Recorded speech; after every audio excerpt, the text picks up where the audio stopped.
इस संसार में आने वाला प्रत्येक बालक संपूर्णतः संस्कार रहित होता है। उसके अंतर पर ना किसी अच्छे संस्कार के चिन्ह अंकित होते हैं, ना ही बुरे संस्कार के। अर्थात जन्म से बालक में ना कोई गुण होता है और ना ही कोई दोष।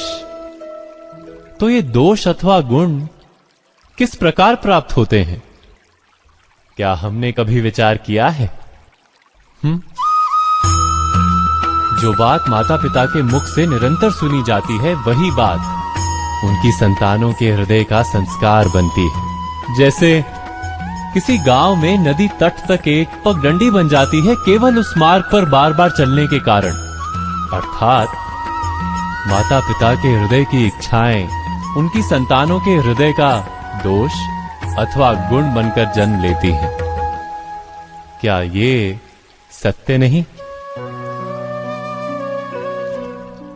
पर फिर भी जब उनकी संतानों में कोई दोष दिखाई देता है तो माता पिता आश्चर्य और दुख से भर जाते।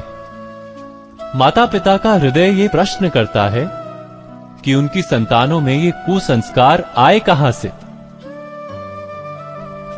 सत्य तो यही है कि माता पिता अपनी संतानों को अनजाने में ही कुसंस्कार के बीज दे देते हैं, जो उनके संतानों की हृदय भूमि पर कुसंस्कार का वृक्ष बनकर उगता है। अर्थात अपनी संतानों को सुसंस्कारी और धर्ममय बनाने की आशा रखने वाले प्रत्येक माता पिता को प्रथम अपने हृदय की इच्छाओं पर अंकुश रखना क्या अनिवार्य नहीं?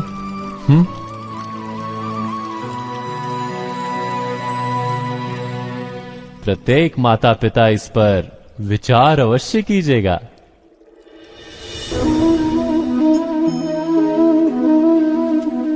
मनुष्य का स्वभाव है कि वो स्वयं को, अपने परिवार को, अपनी संतानों को अधिकतम सुख प्राप्त हो ऐसी इच्छा रखता है। इसी कारण से हम सदा श्रम और कष्ट से अंतर रखते हैं, विश्राम और सुविधाओं को बढ़ाने का प्रयास करते हैं। स्वयं अपने जीवन का विचार कीजिए, क्या ये सत्य नहीं कि हम अपनी संतानों के लिए सदा ही विश्राम और सुविधा का आयोजन करते हैं? पर क्या कभी सोचा है केवल विश्राम से क्या लाभ प्राप्त होता है? केवल सुख और सुविधा जिन्हें प्राप्त हो उनका जीवन कैसा होता है? शरीर जब श्रम करता है तो अधिक स्वस्थ बनता है। बुद्धि भी जब कठिन चुनौतियों का सामना करती है तो अधिक तेजस्वी बनती है। ये हम सबका अनुभव है, पर हम शायद ये भूल जाते हैं कि मन और आत्मा को जब कठिनाइयां प्राप्त होती हैं तब वे भी अधिक बलवान होती हैं। अर्थात जब भी हम अपनी संतानों को श्रम और दुख से दूर रखने का प्रयास करते हैं, क्या वास्तव में उनके सुख का मार्ग बंद नहीं कर देते? स्वयं विचार कीजिए।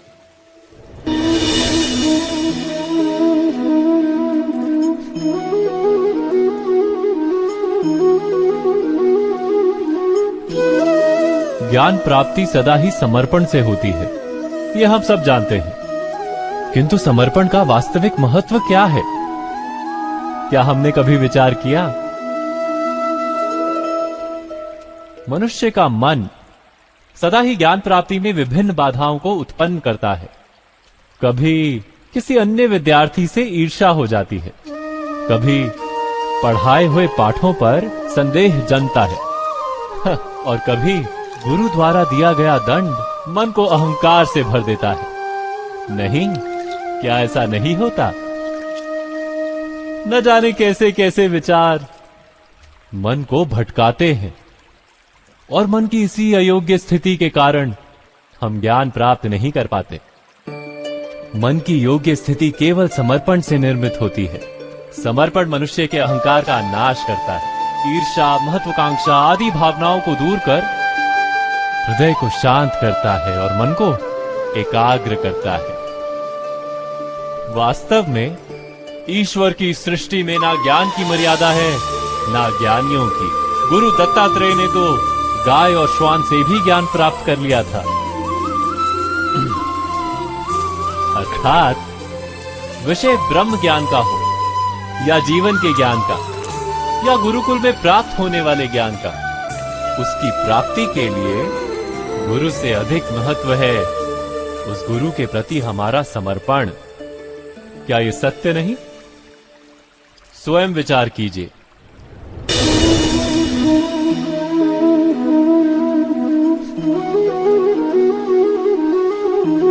एक ही गुरु के पास शिक्षा प्राप्त करने वाले सारे शिष्य एक समान विद्या प्राप्त नहीं कर पाते। सारे शिष्य गुरु की बातें सुनते हुए अवश्य दिखाई देते हैं, उनकी पूजा करते हुए दिखाई देते हैं, किंतु एक समान विद्या प्राप्त नहीं कर पाते। क्या कभी विचार किया है ऐसा क्यों होता है? सत्य तो यह है कि विद्या प्राप्त ना कर पाने वाले शिष्य समर्पण का दिखावा तो करते हैं, किंतु समर्पण का वास्तविक अर्थ नहीं समझ पाते। गुरु के चरणों में फूल चढ़ाने से अथवा गुरु का आदेश मानने मात्र से क्या समर्पण सिद्ध होता है? नहीं। समर्पण का वास्तविक अर्थ है जब गुरु के प्रति मन में कोई संदेह ना रहे, गुरु के मुख से आदेश निकले उससे पूर्व शिष्य उस कार्य को पूरा कर दे। गुरु के विचारों के साथ शिष्य के विचार एक हो जाए। शिष्य जब तक अपने गुरु में ब्रह्मा विष्णु महेश इनके रूप ना देख ले, तब तक उसका समर्पण सत्य नहीं। वास्तव में समर्पण किसी कार्य का नाम नहीं, समर्पण तो हृदय की भावना और मन की स्थिति का नाम है। अर्थात हमारे अज्ञान में क्या दोष केवल हमारे मन का नहीं? स्वयं विचार कीजिए।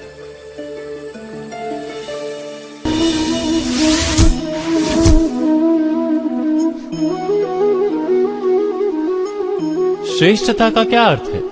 श्रेष्ठता का अर्थ है दूसरों से अधिक ज्ञान प्राप्त करना। अर्थात मूल्य इस बात का नहीं कि स्वयं कितना ज्ञान प्राप्त किया, मूल्य इस बात का है कि प्राप्त किया हुआ ज्ञान अन्य लोगों से कितना अधिक है। अर्थात श्रेष्ठता की इच्छा ज्ञान प्राप्ति को भी एक स्पर्धा बना देती है, और स्पर्धा में विजय अंतिम कब होती है?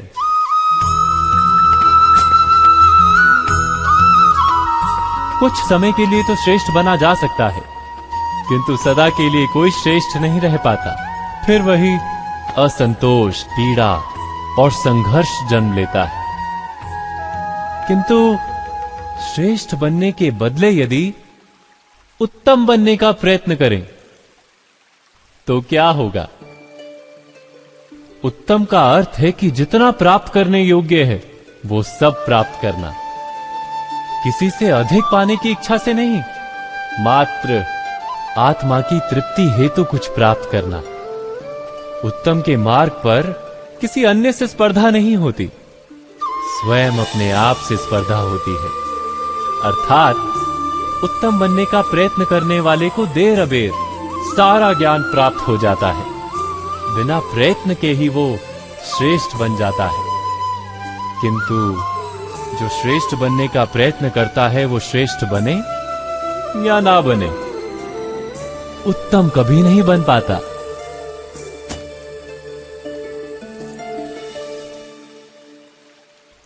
अवश्य कीजिएगा।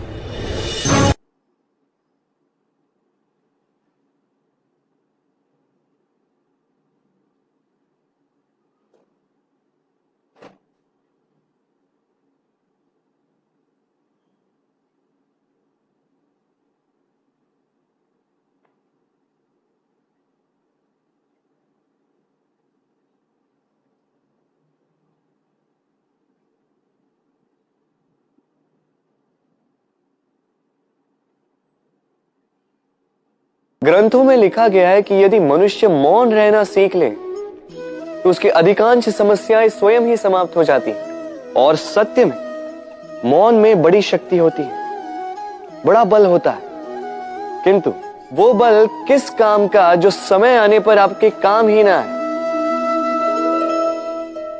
क्या सदा मौन रहना उचित है? नहीं, इतिहास साक्षी है। संसार में अधिक विपदाएं इसलिए आई क्योंकि समय पड़ने पर मनुष्य उसका विरोध नहीं कर पाया, मौन रह गया। यदि मौन रहना शस्त्र है तो उसका सही समय पर उपयोग करना भी आवश्यक है। यदि अकारण मौन रहोगे तो बुरे तत्व उसे सहमति समझ लेते, फिर धीरे धीरे वो आपका स्वभाव बन जाता है, आपका अभ्यास हो जाता है और फिर आपका व्यक्तित्व एक साधारण से पाषाण के भांति बन जाता है। अपनी वाणी का आवश्यकता पड़ने पर सदुपयोग कीजिए। वाणी को कब वश में रखना है और कब मौन नहीं रहना है, इससे भी अधिक महत्वपूर्ण है यह समझना कि उसे कब तोड़ना है। राधे राधे।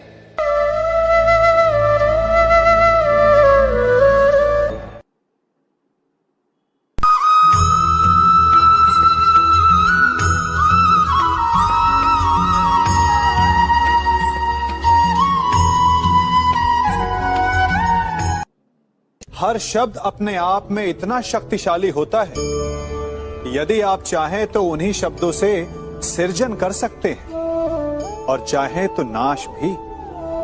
फिर चाहे सृजन और नाश नए संबंधों का हो या फिर नए युग का। आजकल सर्वत्र सहनशीलता की कमी है। बात बात पर लोग झगड़ जाते हैं, विवाद पर उतारू हो जाते हैं। कारण शब्दों का प्रयोग। शब्दों का और वचनों का उचित प्रयोग करना सीखिए। आपकी आधी समस्याएं तो वहीं समाप्त हो जाएंगी। शब्द हमारी सबसे बड़ी पूंजी, उनका सोच समझकर भली प्रकार उपयोग करना ही श्रेयस्कर है। जो शब्द की महिमा और शक्ति को पहचान गया, वो इस सृष्टि के